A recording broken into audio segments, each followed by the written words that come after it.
This is CTV News Channel. Thanks for joining us. I'm Peter Ackman. A day after Canada's Ethics Commissioner released his report into the SNC-Lavalin affair, the former high-profile Liberal cabinet minister is weighing in, calling the situation incredibly concerning. Jane Philpott resigned as Treasury Board president in March, saying she objected to how the situation was being handled. She was subsequently removed from the Liberal caucus, along with Jody Wilson-Raybould. At the time, Philpott said she was taking a stand based on principle. Now she says not only did the Prime Minister break the law, but he also is a repeat offender, and the people of Canada still deserve an apology. I'm not going to apologize for standing up for Canadians' jobs, because that's my job, to make sure that Canadians and communities and pensioners and families across the country are supported, and that's what I will always do. I disagree with the Ethics Commissioner's conclusions, but he is an officer of Parliament who's doing his job, and I fully accept his report. Joining us now live is former Liberal Cabinet Minister Jane Philpott. She's now running as an independent candidate in Ontario and joins us from Markham, Ontario. Ms. Philpott, you said today you feel validation in the Commissioner Dion's report. Do you want to hear more from the Prime Minister on this? Well, I'm of mixed emotions on this. I'm satisfied that the Conflict of Interest and Ethics Commissioner has done a good job with the information that he had available to him, was able to make a determination that he outlined in his report yesterday. But that determination shows that the Prime Minister breached his obligations under Canada's Conflicts of Interest legislation.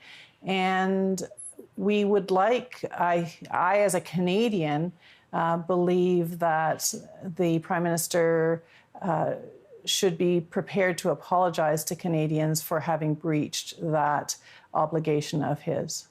So he took responsibility, but he has not said the words, "I'm sorry." The Commissioner noticed that Cabinet confidence kept him from getting full access to information that was relevant to the investigation.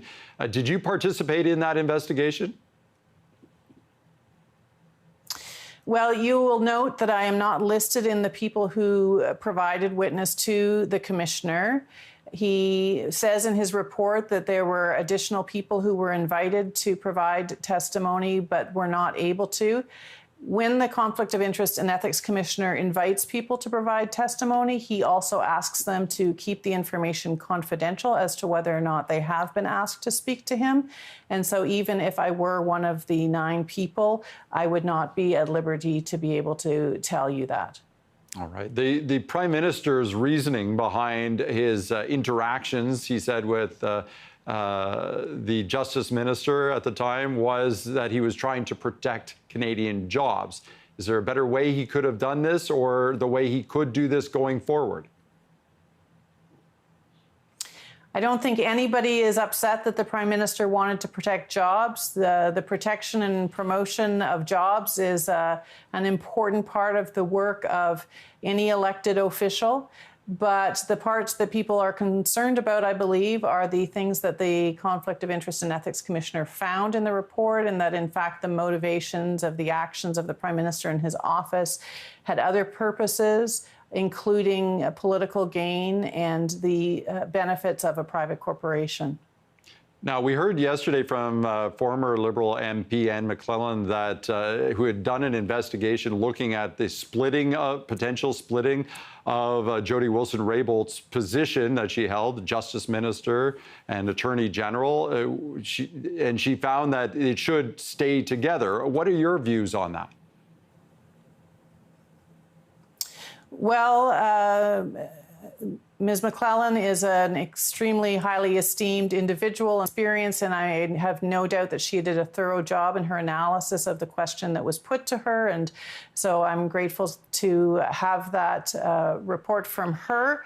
What she does note, though, is that the system works and has worked over a number of years, but depends upon the integrity of the individual who holds the role of Attorney General, regardless of whether it happens to be the same person as the Minister of Justice or not. And so what Canadians need to be thankful for is that as all this activity was taking place, we had an Attorney General of the highest ethical standards who met those obligations to not allow political interference. And I certainly hope that any current or future Attorney General would act with the same high levels of integrity. But shouldn't, just taking a regular Canadian's view on this, should a position that has a lot of political side to it and one a legal side to it be put together in the same job, in the same person, causing a push-pull, a tug-of-war, if you would? Well, as I say, Ms. McClellan has studied this. She's in a far better position, I believe, than either you or I to have to be able to give a good answer to that question. She spoke with many people in her study of the question and has provided her report. So I don't want to step in beyond that. It is understandable that that some people might think that, and some countries, in fact, have an arrangement where the Minister of Justice and the Attorney General are different people. But as I say, what it requires is that we have an Attorney General of the highest ethical standards in the country. And going forward, we hope that all other politicians around that person, who may happen to also be the Minister of Justice, will understand the obligations of the Attorney General and that they have expectations upon them not to make decisions on the basis of political need. And finally, Ms. Philpott, can you tell me, do you believe that Justin Trudeau should be leading the Liberal Party into this next election? Well, the decisions about the Liberal Party are up to the members of the Liberal Party, and I have no doubt that they will have thoughts about this, and I certainly wish the best for everyone who runs as a candidate in the coming election and wants to serve the Canadian people. I wish them well. All right, Jane Philpott, now running as an independent candidate. Thank you for this. Thanks for asking me.